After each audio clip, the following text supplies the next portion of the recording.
मुलांना profit loss वरचे examples आपण पाहतोय. अजून आपण 2 एक्झाम्पल्स बघून एक होमवर्क बघणार आहे. प्रॉब्लेम सेट 4B मधलं 6th एक्झाम्पल आपण पाहतोय या ठिकाणी.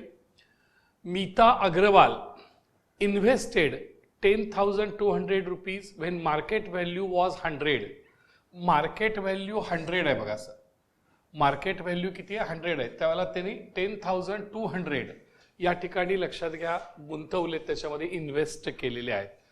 नंबर ऑफ शेअर्स दिलेले नाहीत, ते आपल्याला काढावे लागतील. लक्षात घ्या नंबर ऑफ शेअर्स आपल्याला काढावे लागतील. शी सोल्ड 60 शेअर्स. नंतर त्यांनी विकले सर 60 शेअर्स विकले when market value was 125 and again sold remaining shares. आता रिमेनिंग शेअर्स उरलेले 60 किती शेअर्स घेतलेत, नंबर ऑफ शेअर्स बघायला गेले याच्यातून, बरोबर सर. आणि मग रिमेनिंग शेअर्स त्यांनी विकले व्हेन मार्केट व्हॅल्यू वॉज 90. त्यावेळेला शी पेड 0.1% ब्रोकरेज. 0.1% ब्रोकरेज आहे. लक्षात घ्या प्रॉफिट आणि लॉस काढायचा. आपण एक्झाम्पल स्टार्ट करूया. बघा सर आन्सर कसं होईल. आन्सर घेत असताना नंबर ऑफ शेअर्स आता पहिल्यांदा लक्षात घ्या परचेसिंग आहे, बरोबर सर. परचेसिंग आहे number 1 first Roman first purchase, बरोबर सर. परचेस आहे. हां त्यांनी मार्केट व्हॅल्यू किती आहे बघा सर 100 आहे. आणि नंबर ऑफ शेअर्स आपल्याला बघायचे आहेत सर. इथं बघायला लागेल सर मार्केट व्हॅल्यू आणि लक्षात घ्या नंबर ऑफ शेअर्स आपल्याला माहीत नाही आहेत, काढावे लागतील. मग सर मार्केट व्हॅल्यू किती आहे 100. 100 मार्केट व्हॅल्यूला 1 शेअर मिळतो. तर इन्व्हेस्ट किती केले 10,200. 10,200 मार्केट व्हॅल्यूला किती शेअर्स मिळतील X शेअर्स. आपण क्रॉस मल्टिप्लिकेशन करूया आणि लक्षात घ्या आपल्याला या ठिकाणी हा भाग मिळून जाईल. लक्षात घ्या हे क्रॉस मल्टिप्लिकेशन केलं कसं होईल बघा. 100 × X इज इक्वल टू 1 × 10,200 म्हणजेच X is equal to 10,200 divided by 100 इंटूचे 2 झिरोला 2 झिरो कॅन्सल. त्या 102 number of shares. Number of shares किती झाले बघा sir is equal to 102. 102 shares purchase केले सर. 102 शेअर परचेस केले. लक्षात घ्या बरोबर सर. आता ते परचेस करताना ब्रोकरेज दिले सर, दलाली दिली. आणि दलाली आपण कितीवर दिली, या 10,200 रुपये तेवढे पैसे गुंतवले त्याच्यावर दलाली दिली. टोटल खर्च काढायला पाहिजे. प्रॉफिट लॉस काढताना परचेसिंगचा खर्च काढायला पाहिजे. शेअर्स करता we have spend 10,200 for shares. पण आपल्याला ब्रोकरेज पण द्यायचं आहे, दलाली पण द्यायची आहे, त्याच्यावर ती काढली पाहिजे. मग आता लक्षात घ्या याच्यावर आपण लक्षात घ्या दलाली काढूया, ब्रोकरेज काढूया. बघा कशी होईल याच्यामध्ये. ब्रोकरेज इज इक्वल टू बघा ब्रोकरेज इज इक्वल टू ती किती अमाऊंट आहे ह्या अमाऊंटवर काढा 10,200 वर. इतके तुम्ही खर्च केले 10,200 वरती तुम्ही किती टक्के 0.1% राईट. म्हणजेच कसं होणार बघा sir. It is equal to 10,200 into 0.1/100. या 2 झिरोला हे 2 झिरो कॅन्सल. म्हणजे कसं झालं बघा सर 102 1 जा 102. एक डिजिट सोडायला लागेल सर. हे एक डिजिट सोडा 10.2 म्हणजे ब्रोकरेज झाले 10 रुपये 20 पैसे. ब्रोकरेज दलाली किती झाली बघा सर 10 रुपये 20 पैसे. आता आपण एक्सपेंडिचर काढायचा आहे. खर्च किती आला बघा सर. खर्च किती आला हा आपण काढायचा एक्सपेंडिचर. मग खर्च किती आला हे काढत असताना एक्सपेंडिचर. आता एक्सपेंडिचर खर्च किती आला तर हे तुम्ही शेअरसाठी दिलेले 10,200 शेअरसाठी दिलेले 10,200 प्लस दलाली दिली सर 10 रुपये 20 पैसे प्लस ही दलाली दिली ब्रोकरेज 10 रुपीज 20 पैसा हे दिली सर इतके. मग आता ह्याची ॲडिशन होईल. मग ॲडिशन करत असताना हे कसं होईल बघा सर. ॲडिशन करत असताना 10,200.00 आणि पुन्हा 10.20 म्हणजे किती होईल तर 10212020 बरोबर. इतका खर्च आला. 10,210 रुपये 20 पैसे 10,210 रुपीज 20 पैसा इतका तुमचा सर हा एक्सपेंडिचर झाला सर. आता आपण काय करायचं सांगा सर. शेअर्स डिव्हिडंड घ्यायचा नाही, याच्या डिव्हिडंड काय दिलाच नाही सर. म्हणजे कंपनी वर्षाला जो प्रॉफिट देते तो जनरली एप्रिल मे मध्ये देते बरोबर सर, इकॉनॉमिकल इयर संपल्यानंतर. पण ह्यात त्यांनी डिव्हिडंड काही घेतलाच नाही, मध्ये आधीच विकून टाकले पटकन. एप्रिल महिना यायच्या आधीच डिव्हिडंड न घेताच त्यांनी विकून टाकले. कारण काय झालं की मार्केट व्हॅल्यू 100 होती, आता मार्केट व्हॅल्यू 125 झाले, वाढले, प्रॉफिट मिळायला लागलाय, जाऊन देऊन टाकत पैसे मिळवूया म्हणून त्यांनी सगळे शेअर नाही विकले. त्यातले जे तुमचे 102 शेअर्स होते 102 त्यातले 60 विकले. लक्षात घ्या 60 शेअर्स विकले 125 ने. आता 128 त्याला मार्केट ब्रोकरेज आहे सर, विकताना ब्रोकरेज आहे लक्षात घ्या सर. मग पहिल्यांदा आपण लक्षात घ्या काय करायला लागेल आपल्याला 60 ब्रोकरेज किती झालं ते काढायला लागेल आपल्याला. ब्रोकरेज काढायला लागेल आणि 60 शेअर्स विकून किती अमाऊंट मिळेल ती पण तुम्हाला काढायला लागेल. लक्षात घ्या सर बरोबर आहे ना. मग पहिल्यांदा आपल्याला ब्रोकरेज काढायला लागेल सर. पहिल्यांदा आपण ब्रोकरेज काढूया. इथं आपण म्हणूया लक्षात घ्या सेल बरोबर सर. इथं रोमन फर्स्ट झाला, इथं रोमन सेकंड बरोबर सर. 2 वेळा करायचा आहे सेल 1. एकदा 60 शेअर्स विकायचे आहेत आणि पुन्हा उरलेले शेअर्स विकायचे आहेत सेल 1. मग आता नंबर ऑफ शेअर्स किती आहे बघा सर. नंबर ऑफ शेअर्स किती विकायचे आहेत तुम्हाला पहिल्यांदा 60. आता त्याच्यावर आपण ब्रोकरेज काढूया सर. मार्केट व्हॅल्यूवर तुमचं ब्रोकरेज येणार याच्यावर 125 वर. म्हणजे आता पहिल्यांदा ब्रोकरेज काढूया. ब्रोकरेज किती दलाली द्यावी लागेल तर दलाली तुमचं हे जे मार्केट व्हॅल्यू आहे 125 त्याच्यावर 0.1% द्यावी लागेल एका शेअरसाठी. Brokerage for 1 share. Brokerage for 1 share बरोबर सर. म्हणजे आता कसं होईल बघा 125 इंटू 0.1/100. आता हे 100 जे आहेत हे 2 झिरो कट करायचे असतील, इकडून 2 घरं सोडून पॉईंट द्या, जे 1.25 बरोबर सर. 1.25 1 जा 1.25. आता किती झाले डिजिट्स 1 2 3 डिजिट्स इथं आलं सर.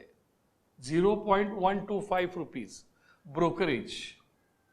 हे ब्रोकरेज एका शेअरचं झालं लक्षात घ्या सर. मग आता एक शेअर विकून किती रुपये मिळतील बरोबर सर. अमाऊंट रिसिव्ड पहा sir. Amount received from 1 share. Amount received from 1 share ती किती मिळेल बघा सर. तर 125 मार्केट व्हॅल्यू आहे, पण त्या मार्केट व्हॅल्यू मधनं बरोबर सर मायनस ही ब्रोकरेज होईल बरोबर सर. एक शेअरची मार्केट व्हॅल्यू किती आहे 125, पण 125 तुम्हाला मिळणार का नाही मिळणार सर. त्याची ब्रोकरेज मायनस होईल 0.125.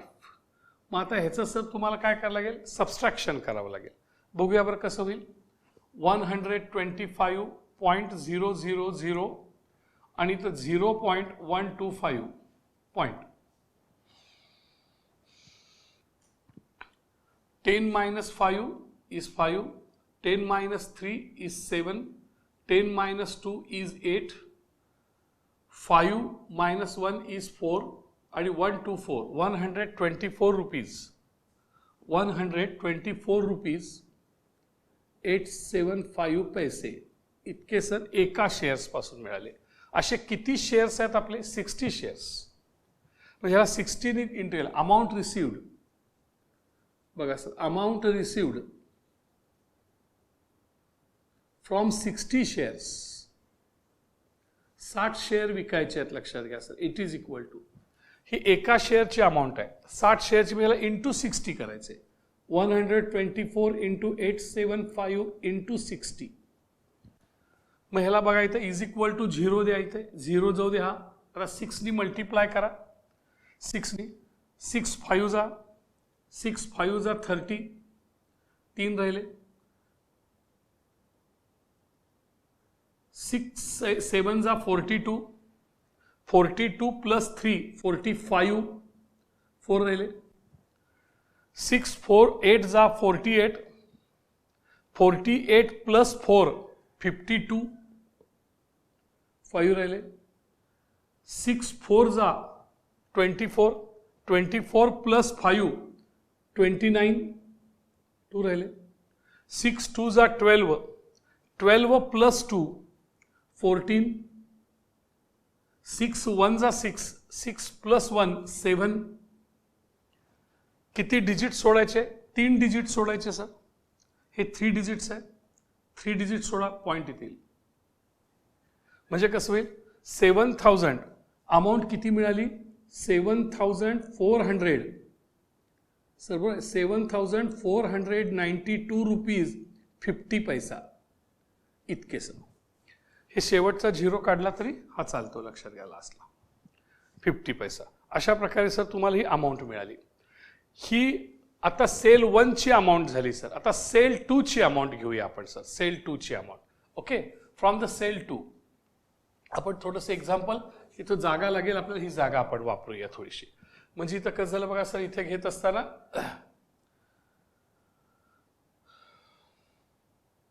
सेल 2 इथे घेऊया सर, रोमन 3 सेल 2. आता किती शेअर्स विकायचे आहेत सांगा sir? And sold remaining shares. किती रिमेनिंग राहिले? किती आहेत रिमेनिंग शेअर्स? टोटल शेअर किती आहेत? 102. टोटल शेअर किती आहेत? 102. त्यातले विकले किती? 60. किती राहिले? 102 मायनस 60 म्हणजे सर 42 राहिले रिमेनिंग शेअर्स. 42 राहिले म्हणजे किती? नंबर ऑफ शेअर्स किती आहेत सांगा सर? 42. नंबर ऑफ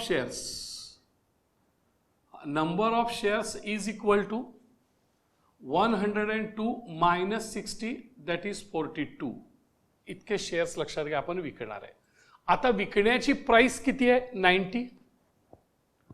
बरं, मार्केट व्हॅल्यू 90 आहे. त्याचं ब्रोकरेज काढायला पाहिजे. पुन्हा ह्या style, brokerage of 1 share, brokerage of 1 share, brokerage of 1 share. ते किती होईल बघा sir? It is equal to, एका शेअरची मार्केट व्हॅल्यू 90 रुपीज आहे आणि त्याचा रेट किती आहे ब्रोकरेजचा? 0.1%. It is equal to 90 into 0.1 upon 100. बरोबर सर. या ठिकाणी 91 जा 90, हे 100 राहू दे, नंतर बघतो त्याचं काय करायचं. 91 जा 90. आता सर काय करायला लागेल? एक डिजिट सोडायला गेले, एक डिजिट सोडतो 9, 9 अपॉन 100.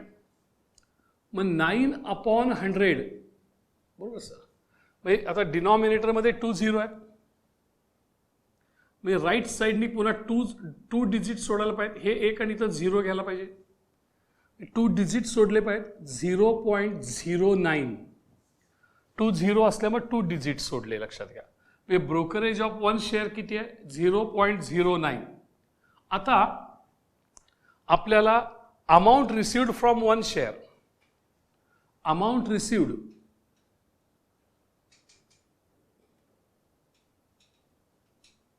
फ्रॉम 1 शेअर, एका शेअरकडून किती अमाऊंट मिळेल? तर 90 काही मिळणार नाहीत सर, मार्केट व्हॅल्यू 90 आहे. हे ब्रोकरेज वजा होईल, म्हणजे 90 मायनस 0.09. बरोबर सर. मग आता हे सबस्ट्रॅक्शन करूया. इथं घेऊया सर 90.00, याच्यातून 0.09 मायनस, म्हणजे कसं होईल? पॉईंट खाली पॉईंट बघा. 10 मायनस 9 1, 10 मायनस 1 9, 10 मायनस 1 9, 9 मायनस 1 8, 89.91 पैसा. किती आले बघा सर? 80 ₹9.91 या ठिकाणी लक्षात घ्या एक शेअर विकून रक्कम मिळेल. आता तुम्हाला सर एक शेअर विकून ही रक्कम मिळाली, किती शेअर्स विकायचे आहेत? 42 शेअर्स. म्हणजे अमाऊंट रिसिव्ड फ्रॉम 42 शेअर्स. इथे बघूया sir, amount received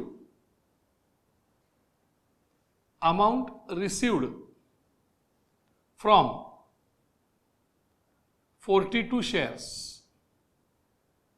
it is equal to amount received from 42 shares. ती किती होईल? एक शेअर पासून एवढी मिळणार आहे, तर 42 शेअर्स म्हणजे याला इंटू 42 करावं लागेल. म्हणजे 89.91 ह्याला 42 नी मल्टिप्लाइड करायला लागेल सर. इतकी तुम्हाला अमाऊंट मिळेल. एका शेअर पासून एवढी मिळेल, 42 शेअर्स पासून एवढी मिळेल. लक्षात, त्याला इंटू 42 केलं. आता लक्षात घ्या दोघांचं मल्टिप्लिकेशन आपण करूया. बघा सर, हा एक एक तुमचे जे कॅल्क्युलेशन्स आहेत, rough work is very important. म्हणजे कॅल्क्युलेशन करूया. 8991 इंटू 42. पहा, 2 1 जा 2, 2 9 जा 18, रिमेनिंग 1, 2 9 जा 18 प्लस 1 19, 2 8 जा 16 प्लस 1 17, 1 डिजिट सोडा, 4 1 जा 4, 4 9 जा 36, 3 रिमेन, 4 9 जा 36 प्लस 3 39, 3 रिमेन, 4 8 जा 32, 32 plus 3 35, 2 8 plus 4 12, 9 plus 1 10 plus 6 16, 9 plus 1 10 plus 7 17, 5 6 7 3. बरं, डिजिट्स किती सोडायचे? 2 डिजिट्स. इथे 2 डिजिट्स आहेत बघा सर, 2 डिजिट्स सोडायचे. वेगळे झाले 3776, 3776.22 रुपीज. इतके अमाऊंट तुम्हाला मिळेल 42 शेअर्सचे. मगाशी आपण 60 शेअर्स विकले, एवढी अमाऊंट मिळाली 7492 रुपीज 50 पैसे. आत्ता आपण 42 शेअर्स विकले, आपल्याला मिळाले 3776 रुपीज 22 पैसे. आता सर आपल्याला प्रॉफिट झाला का लॉस झाला? टोटल अमाऊंट काढली पाहिजे सेल 1 आणि सेल 2 ची. ह्याला नंबर देऊया सर आपण. ह्याला म्हणूया रिझल्ट नंबर 1 आणि ह्याला म्हणूया, लक्षात घ्या, रिझल्ट नंबर 2. आणि मग टोटल अमाऊंट रिसिव्ड करूया. टोटल अमाऊंट रिसिव्ड हा एक्सपेंडिचर झाला सर. इथे आपण इथं बघितलं, इथं एक्सपेंडिचर झाला सर. हा एक्सपेंडिचर आहे. ह्याला पात्र आपण रिझल्ट नंबर 1 म्हणू. ह्याला रिझल्ट नंबर 1. हा काय एक्सपेंडिचर झाला 10,000. आता मिळाले किती बघा. ह्याला 2 म्हणूया आणि ह्याला 3 म्हणूया, 3. आता टोटल अमाऊंट रिसिव्ड म्हणजे 2 आणि 3 ची बेरीज. सेल 1 करून मिळालेली अमाऊंट, सेल 2 करून मिळालेली अमाऊंट, म्हणजे टोटल अमाऊंट रिसिव्ड. इथं म्हणूया सर टोटल अमाऊंट रिसिव्ड, मिळालेली एकूण रक्कम ती कशी असणार सांगा सर. 2 आणि 3 ची बेरीज, 2 + 3. मग 2 काय आहे बघा सर, 7492 रुपीज 50 पैसा. आणि त्याच्यामध्ये ॲड होणार 3776 रुपीज 22 पैसा. किती होईल अमाऊंट बघा सर. 2 5 + 2 7, 6 + 2 8, 9 + 7 16, 7 + 1 8, 8 + 4 12, and 7 + 3 10 + 11, 11,268 रुपीज 72 पैसा टोटल अमाऊंट. 11,000 मिळाले. 11,000 मिळाले, ह्याला नंबर 4 म्हणूया. खर्च किती केले? एक्सपेंडिचर 10,000. 11,000 मिळाले, 11,000 रिसिव्ड. एक्सपेंडिचर किती? 10,000. म्हणजे मिळालेली रक्कम जास्त आहे, म्हणजे प्रॉफिट. म्हणजे काय झालं बघा असं, प्रॉफिट झालं. प्रॉफिट इज इक्वल टू, हे प्रॉफिट झालं sir. Profit is equal to 4 - 3, 4 - 1, 4 - 1. 4 amount इथं आहे. It is equal to 11,268 rupees 72 paisa minus 1 10,210 rupees 20 पैसा इतका तुमचा प्रॉफिट झाला सर, लक्षात घ्या. म्हणजे काय झालं, point 2 here, 7 minus 2 5, 8 as it is, 6 minus 1 5, 2 minus 2 0, 1, 1 minus 1 0. Profit किती झाला सांगा, 1058 रुपीज 52 पैसा, 1058 रुपीज 52 पैसा इतके लक्षात घ्या तुमचा प्रॉफिट झाला सर, प्रॉफिट.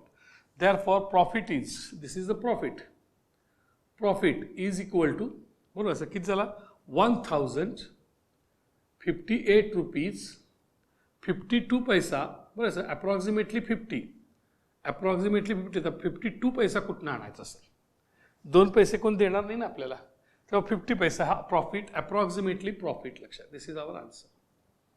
हा प्रॉफिट आणि लॉस त्यांनी विचारलेला होता, लक्षात घ्या, बरोबर आहे. तर ह्यामध्ये आपण काय केलं, ह्याच्यात डिव्हिडंड नाही आहे, लक्षात घ्या, ह्याच्यामध्ये डिव्हिडंड नाही आहे, हे तुम्ही लक्षात येते का बघा सर तुम्हाला.